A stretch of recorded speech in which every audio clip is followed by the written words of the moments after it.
Welcome to Law Subscribed. This is your dedicated news source for all things subscriptions and the law. My name is Matthew Kurbis. I'm the subscription attorney, and I believe subscriptions can help bridge the access to justice gap and incentivize attorneys to modernize and scale their practice like never before. In this episode, I interview Lael Sturm. Lael runs a subscription business called Augmentor and is an expert at marketing and outsourcing. Lael shares his pandemic journey on how he had to pivot his marketing agency using a fee-for-service model to a virtual assistant business that uses the subscription model. Lael is not a lawyer, which makes him much better at having good business sense, and I'm grateful he came on the pod to share that with me and with you, my listeners. I'm releasing videos of my podcast to all of my Substack subscribers. Subscribe for free at www.lawsubscribed.com. Thank you to my sponsors, 650 and Gavel. Links to both in the show notes, more on them later, and remember to use the code LAWSUBSCRIBED when signing up. It lets them know you found out about them from the podcast, you get 10% off, and it supports the show. Another way to support the show is to share it with someone you know. This podcast is for educational and entertainment purposes only, and nothing said is legal, ethical, or financial advice. Without further delay,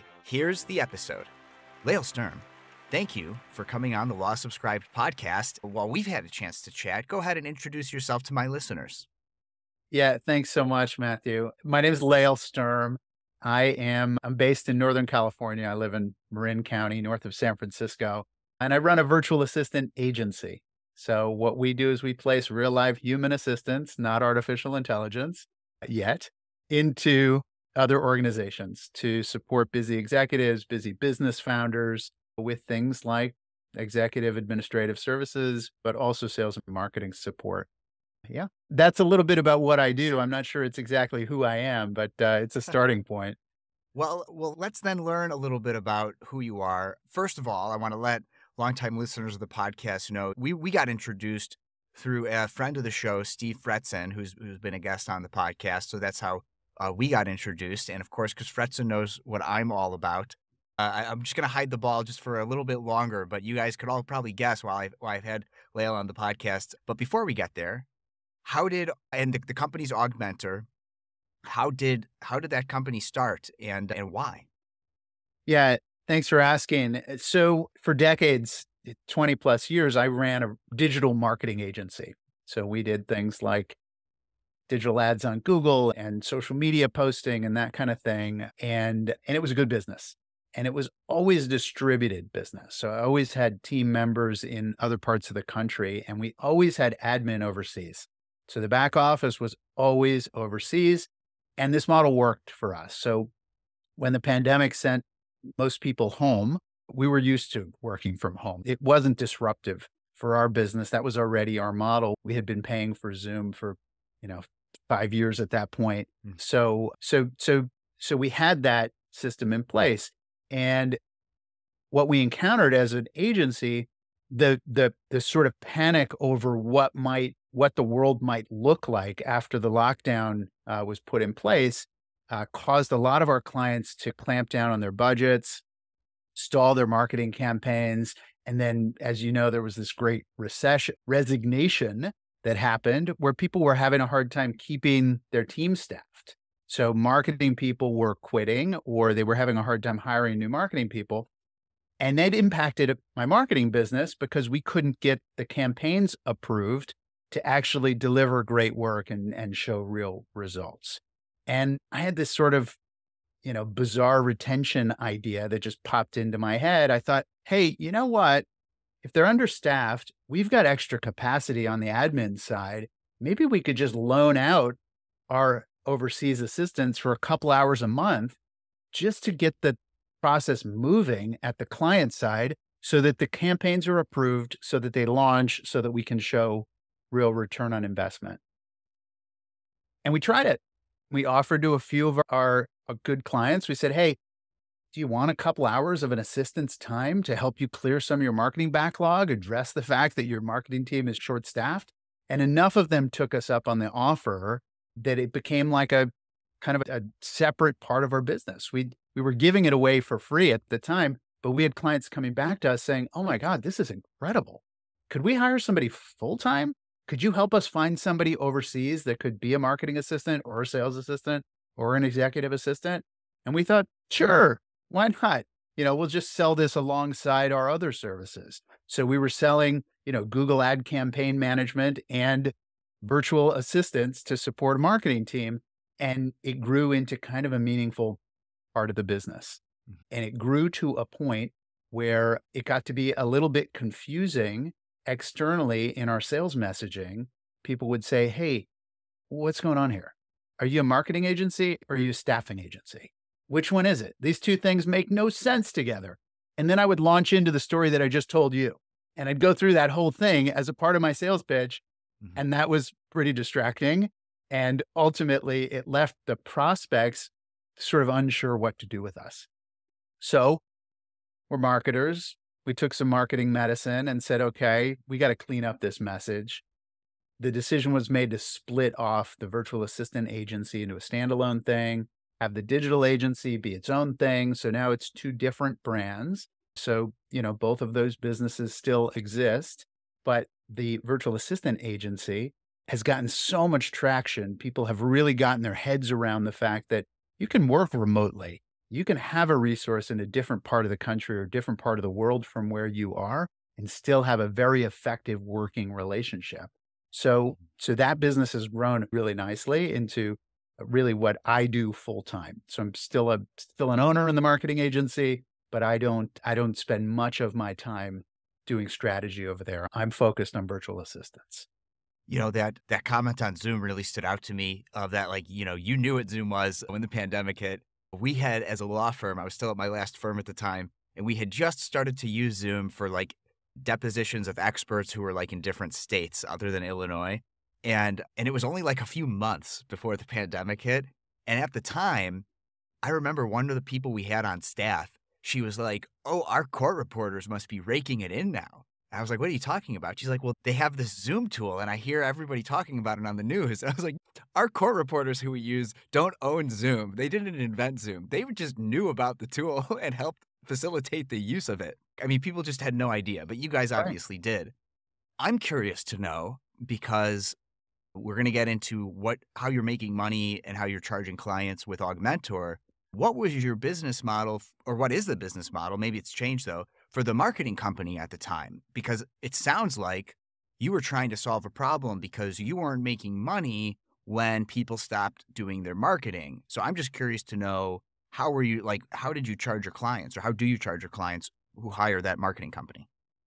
Yeah, so there were 2 models. The 2 models, they're pretty common in the advertising and marketing world. One of them is fee for services. You pay us and we'll do this thing for you. We'll create a campaign or, you know, do some content creation or whatever the challenge is.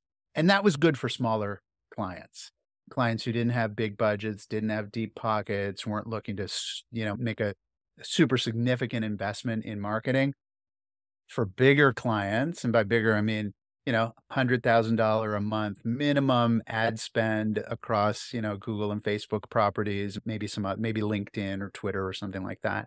The bigger clients pay what's called percentage of spend. So, if they've got a budget of $100,000 a month, they might be paying ten to $15,000 a month in fees to have that budget managed.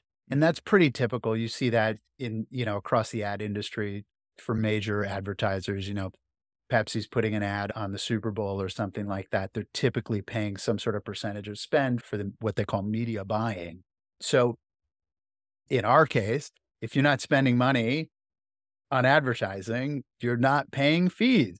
So, in many ways, our biggest clients stopped paying us because they put a freeze on the spends or because the ads weren't approved to run. So it became a problem. And yet, in hindsight, we know that the companies who continued to spend actually did phenomenal, right, with marketing because all these other companies stopped marketing. And so, Yeah. like, that was the time to do it. And I bring this up because the subscription model would have Yeah. forced their hand, the Right. client's hand, into continuing to market because they would have been under contract on a certain amount per month. And so That's right. somewhere in between fee for service or a percentage for I'm spending X amount a month on marketing anyway, that subscription model would have forced them and it would have benefited them Yeah. probably in the long run and you. So bringing this all back around to the subscription model being probably the best business model. Yeah. I think we've hit the ball long enough. Augmentor, how does Augmentor make money? Yeah, thanks for asking. Obviously, there's a reason that I'm a guest on this podcast. We're subscription based. So it's a little bit different the way we think about our fees from, how maybe other agencies would, or how you would perhaps pay an assistant in your office or even virtually if you were just to hire them directly. So we do flat monthly fees. And the flat monthly fees are for either a part-time assistant or a full-time assistant. Those are the two models that we have. None of it's project-based, none of it's hourly, none of it is there's no overages. There's nothing outside of that framework. You're either paying for a part-time assistant or a full-time assistant on a monthly basis. And those monthly flat fees serve a couple of purposes. One, they're super easy to understand. So a client comes through the door, they know what they're looking at. They know what they're budgeting for. There's not going to be any surprises. Two, it allows us to guarantee our assistants a livable wage. So we know that we can pay them because we know how much money we're going to be earning through the engagement. Finally, I think maybe the most interesting thing from my perspective is we're not trying to rack up hours.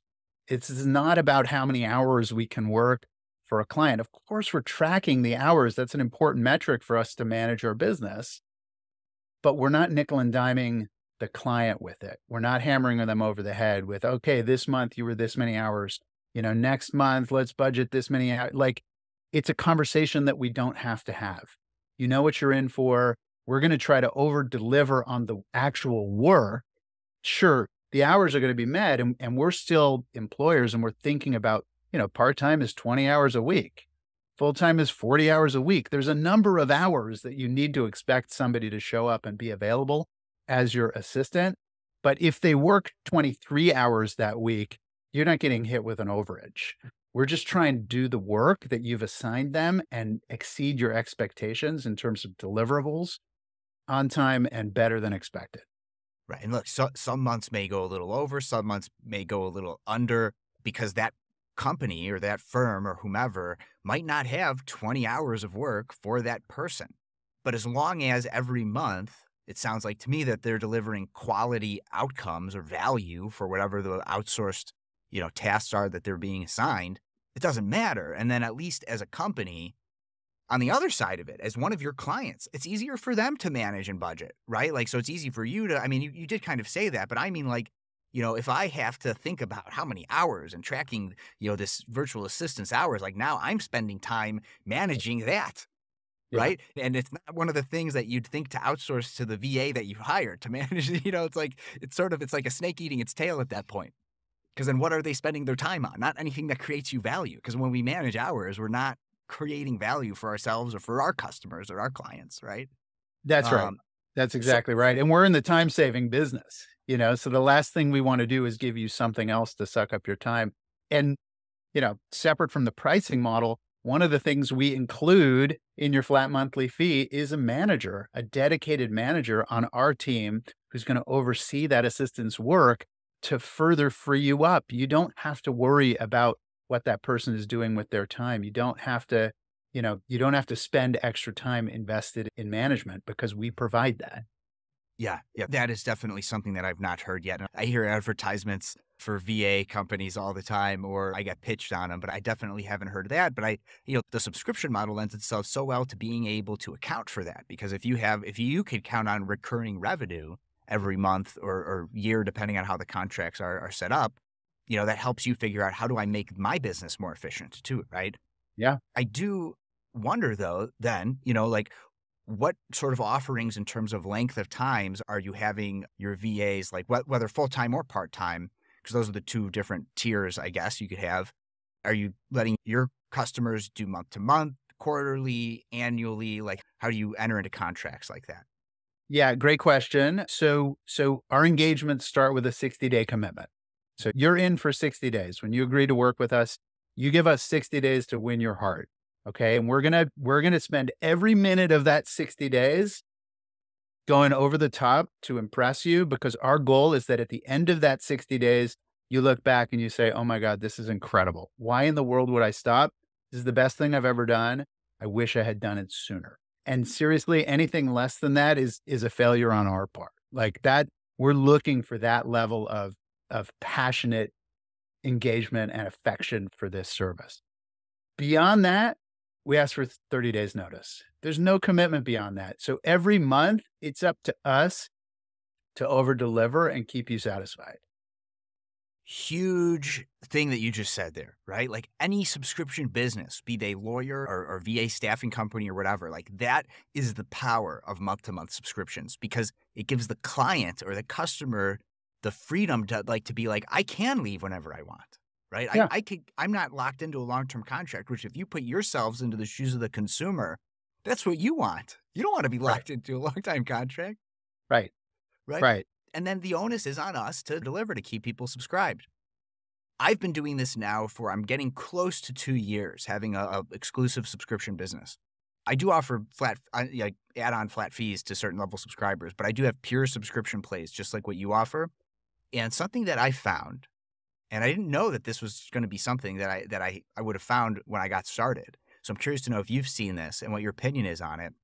Is I do month to month exclusively in part because I don't think I could do annual contracts and like be able to keep the fee for like legal ethics reasons.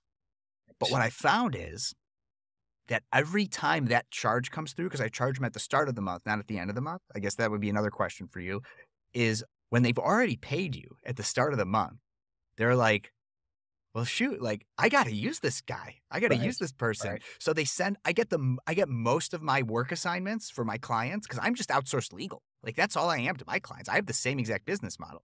I outsource all your legal to me so you don't have to worry about it. I'm like a virtual legal Yeah. provider, right? Yeah. Like what you are. Exactly.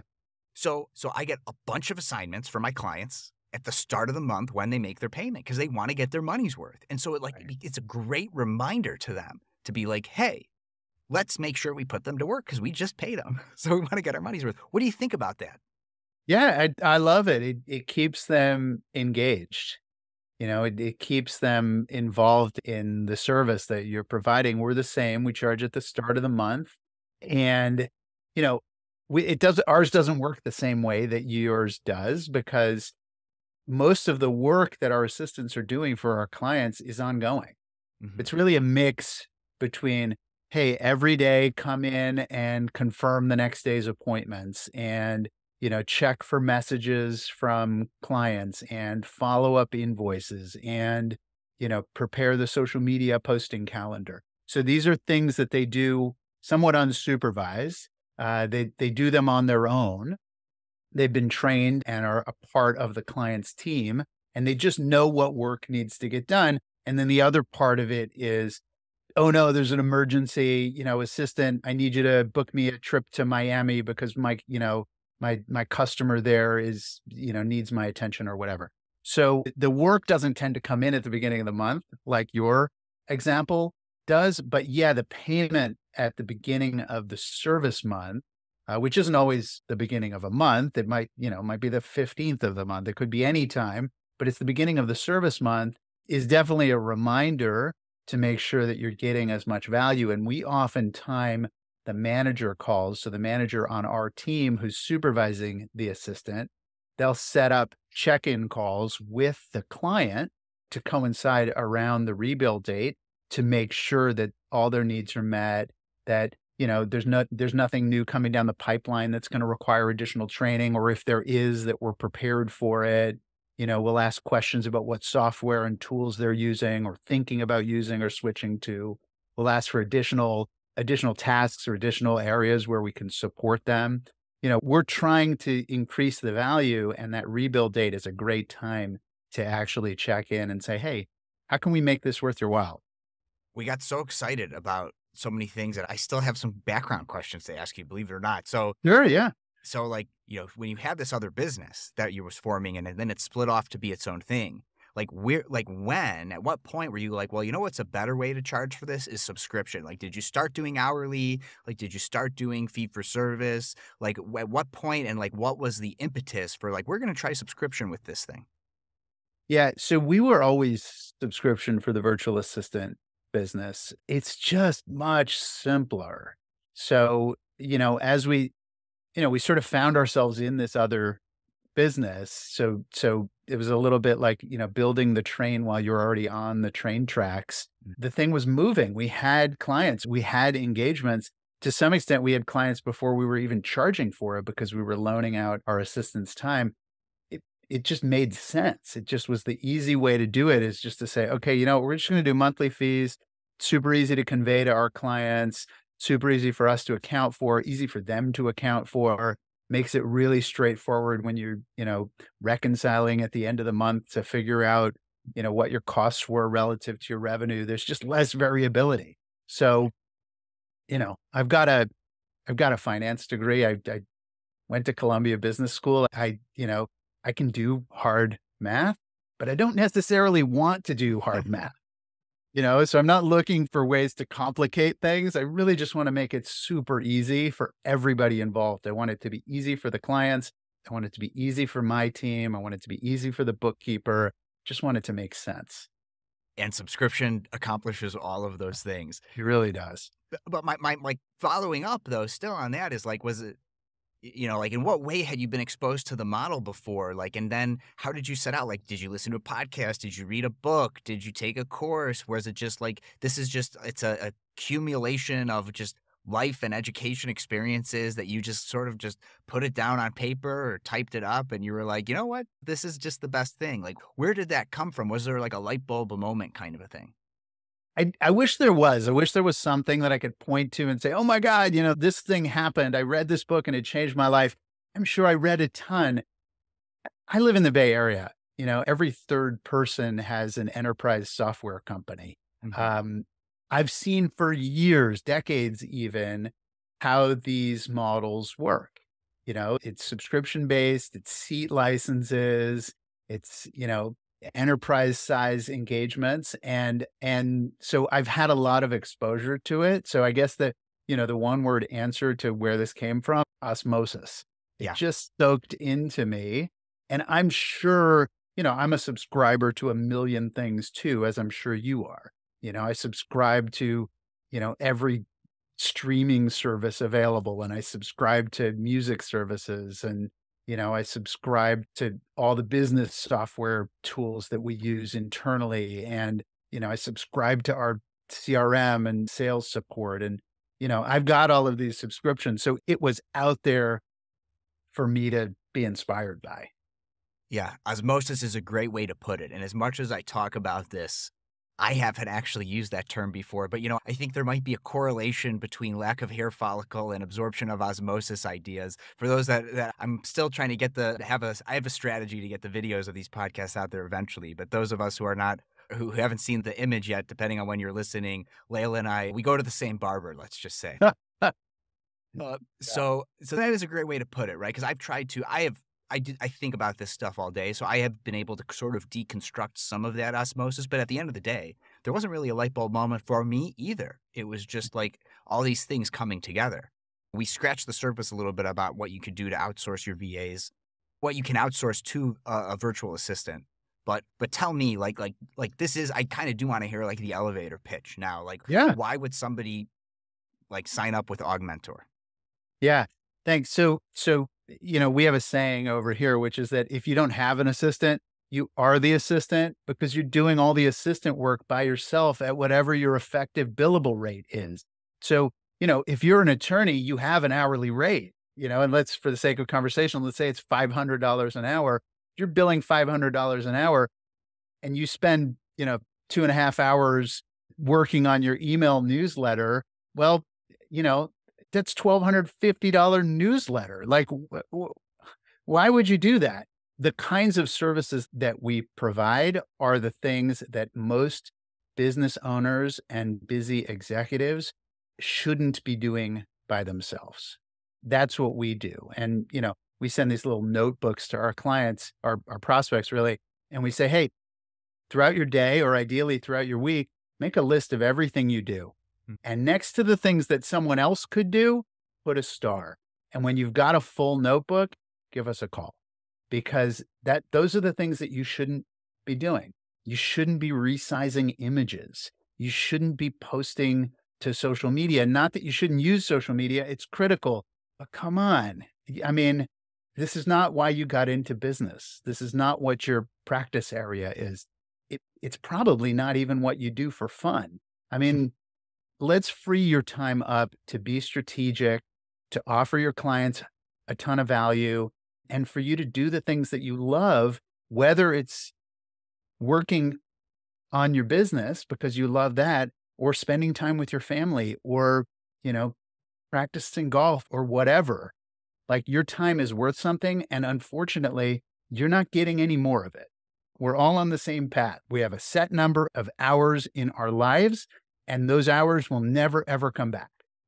So how do you want to spend your time? Yeah, and like the billable hour example for billable hour lawyers is sort of a no-brainer, right? It's just, and it gets to the point of, where like the sooner you could start outsourcing, if you have the clients, and because that's where like a Fretzen type person comes in. If you have the clients, it makes sense as soon as possible to start outsourcing, because then you're just billing your time if you're a billable hour lawyer. So easy sell for VAs. Now, most of my listeners, hopefully, are moving away from that, or have already moved away from that. But something I like to talk about in my CLEs that I give are, even when you're not billing your time, it doesn't mean your time isn't valuable. Right. You're just not assigning a number to that. That's right. right. So like if you're productizing your legal services and you have like everything else automated or outsourced to a VA, all you have to do is like show up to client meetings or show up to meetings with opposing counsel or a counsel on the other side of the negotiation table, or work strategically of what's another legal product that I could design and sell and outsource to a VA or another person to build the automation, because you don't even have to do that, right? Right.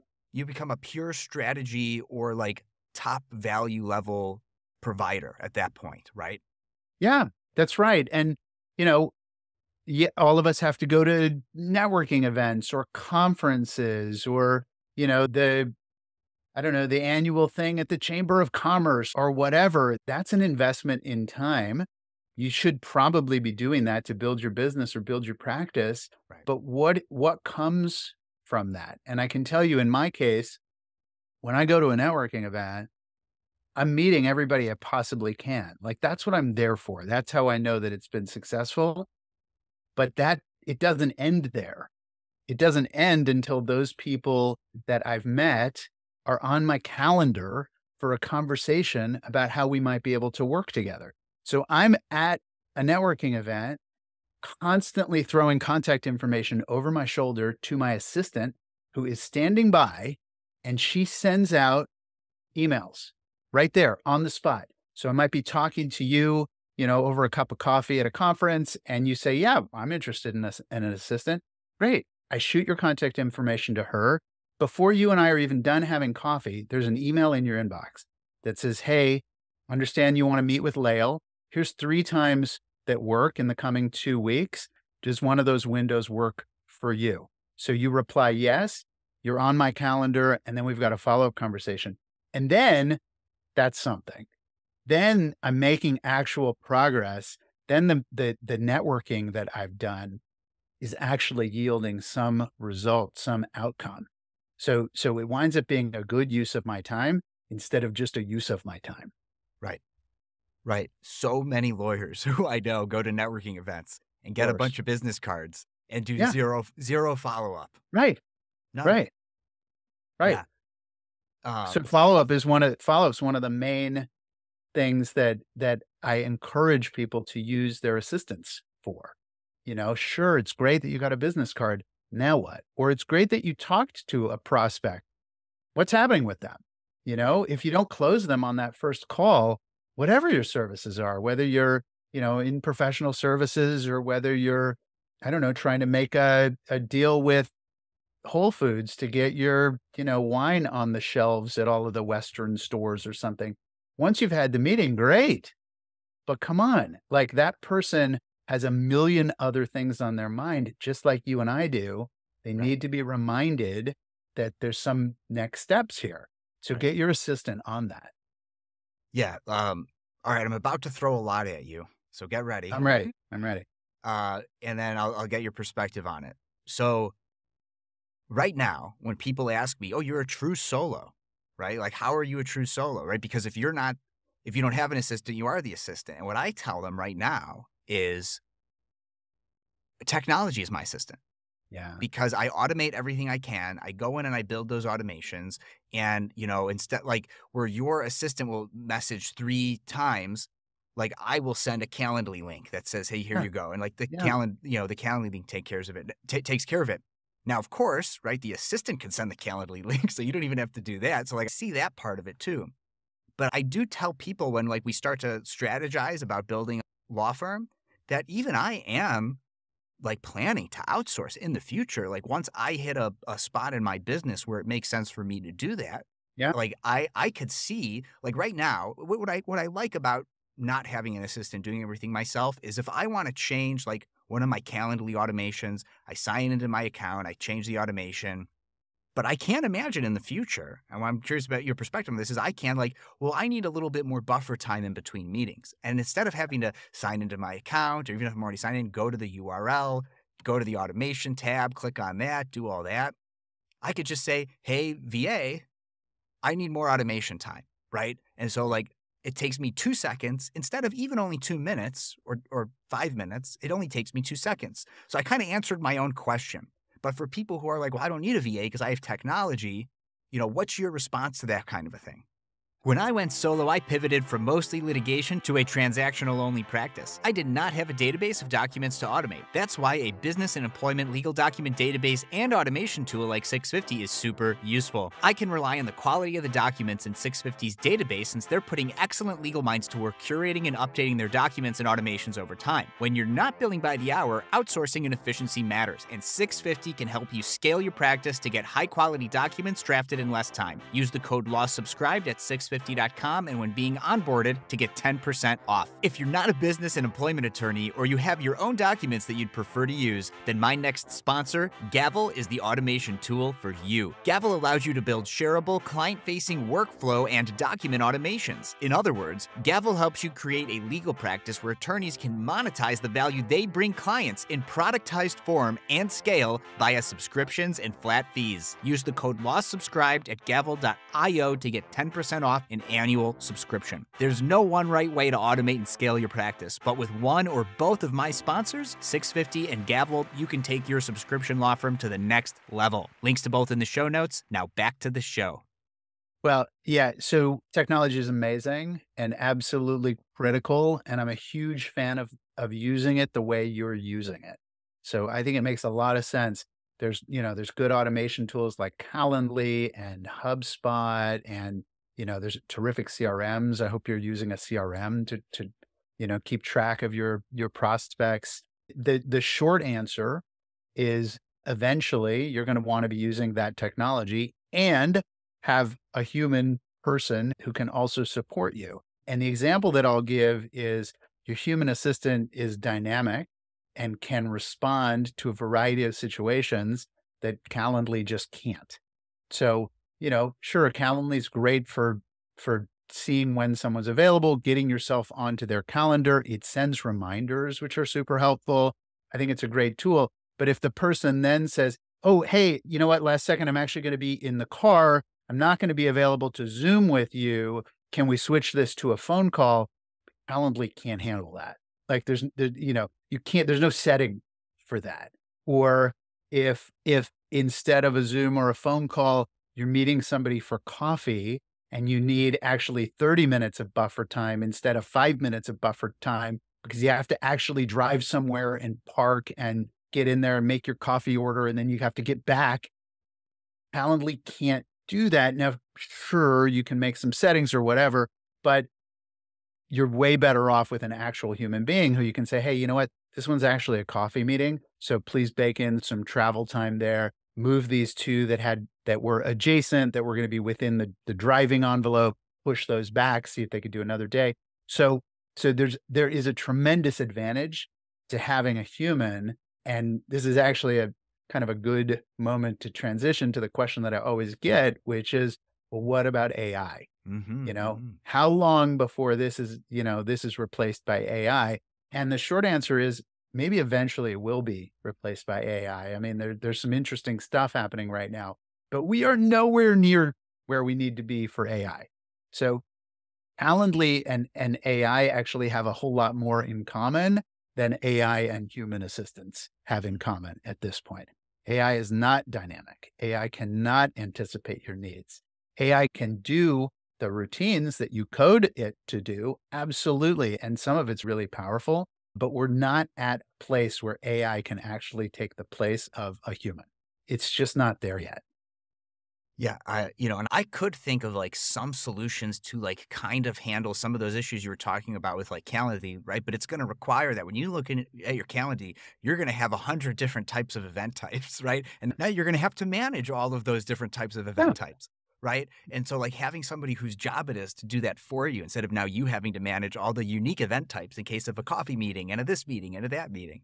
Because I think I'm up like 30 different types of event types now. And like if I want to, they're not all the same buffer time and they're not all the same this. So like if I want to make Yeah. changes to one thing or uniformly, like I have to go manually in there and change all the buffer times, right?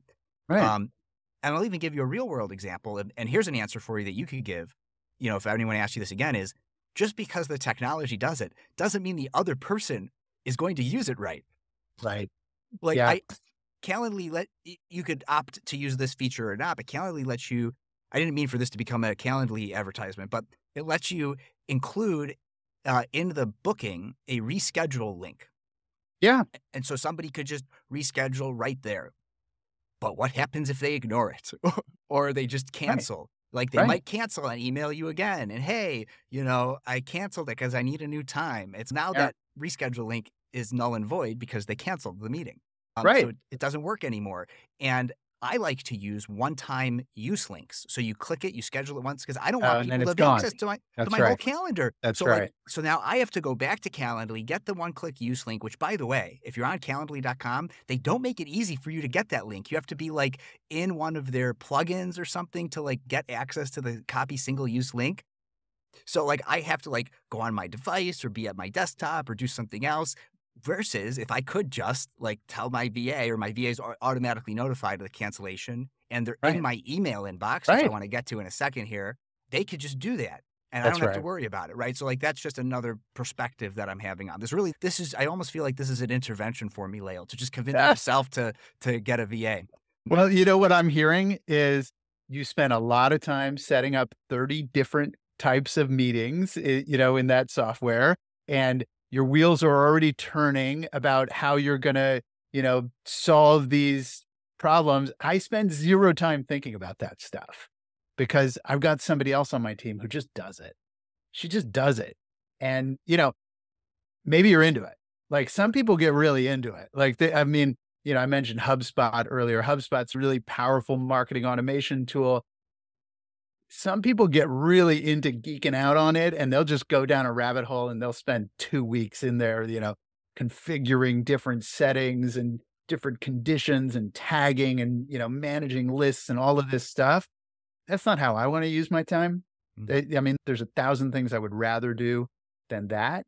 So if, like me, you don't actually want to spend your time figuring out how to hack together pieces of software to do something that a $20 an hour employee could handle for you. Yeah. There's a solution. Right, right. So I teased a little earlier about like having a VA in your email. So this has been like a movement that I've heard in the legal profession of like getting out of your email. Now, one of the ways that I do this is I try to only communicate with my clients on client specific matters in my client portal through the messaging in the client portal. And Yeah. that reduces my email significantly, but it doesn't get rid of email. So like are you putting any VAs or any of your customers asking their like Augmentors VAs to be in their email inbox? And how are you all handling that? It's complicated. I'll say that. It's probably the most complicated thing we face. Yes, you should have somebody else managing your email. Email you know, i- is an outsourced to-do list. You're inviting people to put themselves at the top of your priorities. And it's a massive time suck, but it is absolutely a critical business tool and you cannot do without it in the professional environment right now. Like there's nothing else like it. You have to have it. There are a number of different ways to address email using an assistant. The obvious one is just give your assistant access. Let them get in there. They can fire off responses to the stuff that's not super high priority. They can let you know what stuff absolutely requires your attention. I'll say this, almost everybody struggles with that. It's people's ego is tied up in their inbox. And I don't mean ego like they think they're terrific. I mean like their identity. Their inbox is their identity. And they don't want to give up the keys to their email to an assistant on their team. So we've got a number of ways for people to step into that, to get comfortable with it. Some people forward emails along.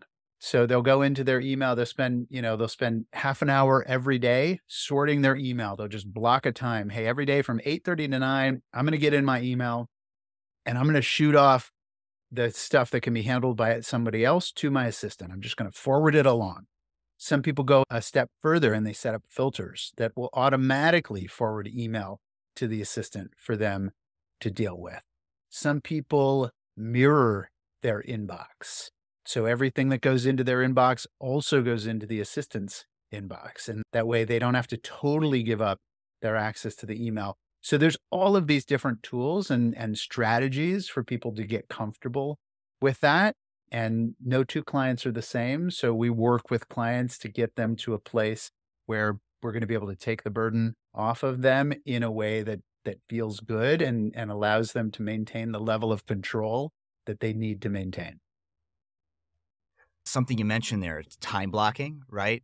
That's a great thing to outsource to a VA, right? At the end of every day, I have 30 minutes that I have time blocked. Like after we put the kid down to bed, I spend some time with my wife and I go back to the computer to try to time block my next day. I don't always get there. I try to get there, and calendaring and scheduling, that's like the number one thing you could outsource to an assistant or a virtual assistant, right? But like so good. How you do it though, the time blocking aspect of it, like I'm thinking now, like I wish I had a software solution for this that does it the way I want to do it, but I haven't found it.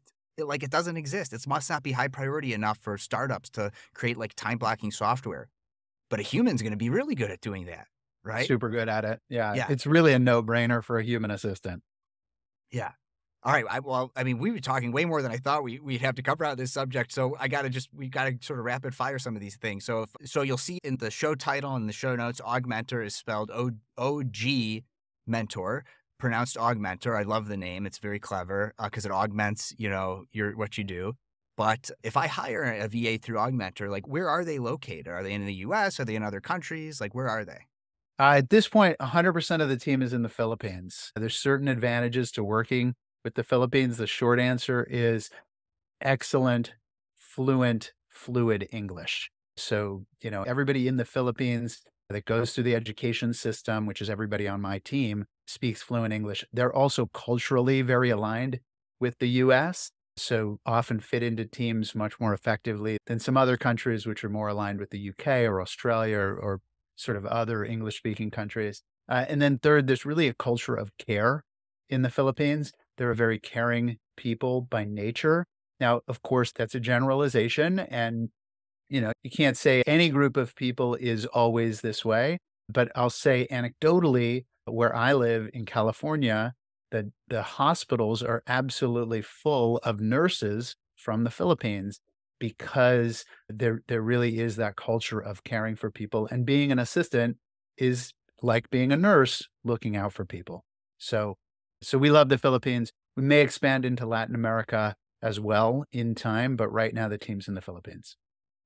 And then so if they're in the Philippines, from what I've learned about like this industry is that's where like arbitrage comes in, right? Because like the cost of, because if you look at your prices, and your prices are always subject to change, so you can mention them if you want, but I realize that sometimes they change.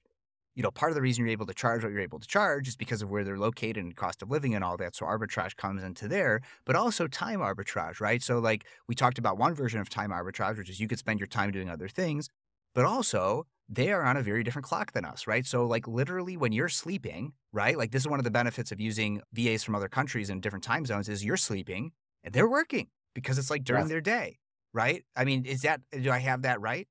Yeah, you have that absolutely right. We work with clients who have all sorts of different time requirements. Most clients like to overlap at least part of their day with the assistant so that they can communicate directly, whether on a Zoom call or using something like Slack, definitely emailing. but they don't have to overlap 9 to 5. The time difference from California to the Philippines is 15 hours. They're 15 hours ahead. So they live in the future. From the East Coast, it's 12 hours. So you can literally just flip AM and PM. It's pretty easy math. But yeah, we find assistants who are willing to work the hours that our clients need. We've got some clients who do have people on the overnight shift, and that's great. We have other clients who actually need round the clock support. And so they've got 3 full-time assistants, each on 8-hour shifts that, they got 100% coverage, but we make it work. We make the time zone work to our clients' advantage. Oh, you asked me about pricing also. I'm super transparent about pricing. Prices are always on the website. So if you go to augmentor.com, OGMentor.com, and you click on the Get Started button, you'll see the prices. I'm not at all shy about sharing them. To your point, though, this podcast is evergreen, so they change. But suffice to say, they're 20 to 30% of what you would pay for an equivalent assistant here in the US. So you can imagine tremendous savings. Right. Regarding employment status, so from like an employment law perspective, like Yeah, I just contract with Augmentor, or are they a correct. 1099 contractor? How does that work?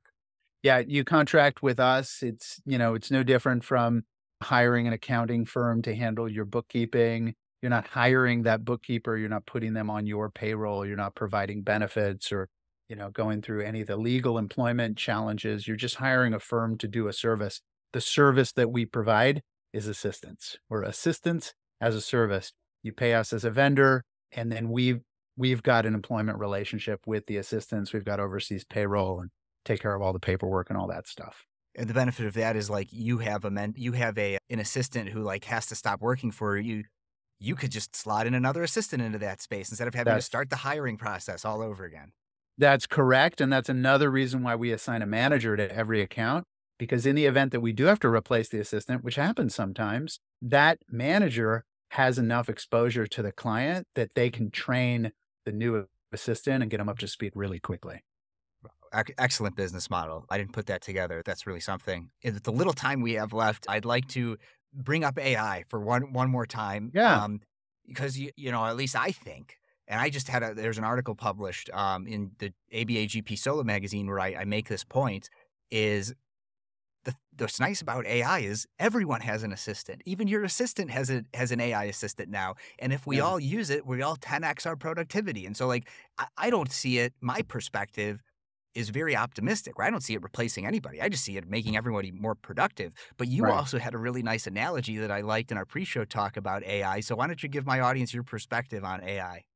Yeah, so AI is a tool, and used well, it can be incredibly helpful. And the analogy that I like to give is AI is like a piano. If you have a piano, that's great if you know how to play it. If you don't know how to play it, it's a mess. Like, we've all heard people sit down to play the piano who don't know what they're doing, or, kids learning how to play the piano. It's a racket. I mean, you don't want that sound in your house, but somebody who's truly trained how to play the piano can really make some beautiful music with it. It's the same with AI. If you know what you're doing, if you're trained on it, if you work at it, you can use it as an effective tool. And if not, it's certainly not going to replace you. If anything, you end up with a worse thing than if you would have just written something yourself or video edited yourself or modified an image yourself. And then the question related to your business is, are your VAs presently or will they in the future be trained on using AI? Because I expect law firms or potential clients might want that. The answer is yes. We have guidelines around when it's appropriate to use AI, how to use AI. We really believe strongly in disclosing when AI is used. There are specific AI tools that we like and that we train on, some text-based stuff like ChatGPT, but we also really like this video editing tool called AugX, which is a super powerful way to very quickly crank out videos. So that's something that we use when we're supporting people on social media or editing a podcast or something. You can run it through a generator like this and come up with a really terrific finished product. Even Canva has started introducing AI Yeah, right in their tool. that's right. Well, with that, Lael, my final question for you that I ask of all my guests, is a hot dog a sandwich and why? So this is a debate that I have with my children. Also, I can definitely argue either side of this, but for today's conversation, I'm going to say yes, it is a sandwich because it is filling, surrounded by bread. I think what makes a sandwich is its portability as well as your ability to eat it without making a mess. That's not to say you couldn't make a mess eating a hot dog, but I'm of the opinion that a hot dog is a sandwich. All right. That was a very well thought out answer. So I feel like, yes, you must be having these debates with your children. Lael, if people wanted to follow up with you or get in touch, what's the best way for them to do that? Yeah. So best thing to do is to visit the website, OGMentor, augmentor.com. There's contact info there. You can also get yourself into my calendar that way. We've got some tools on there that allow you to schedule an appointment with me. We're also available on all of the social media platforms. Super active on LinkedIn. You can find me. You can find Augmentor. You can also get to us through the Facebook family, Instagram, WhatsApp, you name it. We're not hard to find. All right. Thank you so much for coming on the show. Thank you, Matthew. This was fun. And that's our show. Thanks again to 650 and Gavel for being sponsors. The best way for others to discover this show is for you to share it with somebody you think would find value from it. Follow me on LinkedIn since that's where I'm most active on social media, and click the bell towards the top right of my profile to get notified about all of my posts about this podcast and everything else I think is valuable for you to see. To get in touch, message me on LinkedIn or email kurbis@lawsubscribed.com. All links are in the show notes. Until next time, this is Matthew Kurbis with Law Subscribed.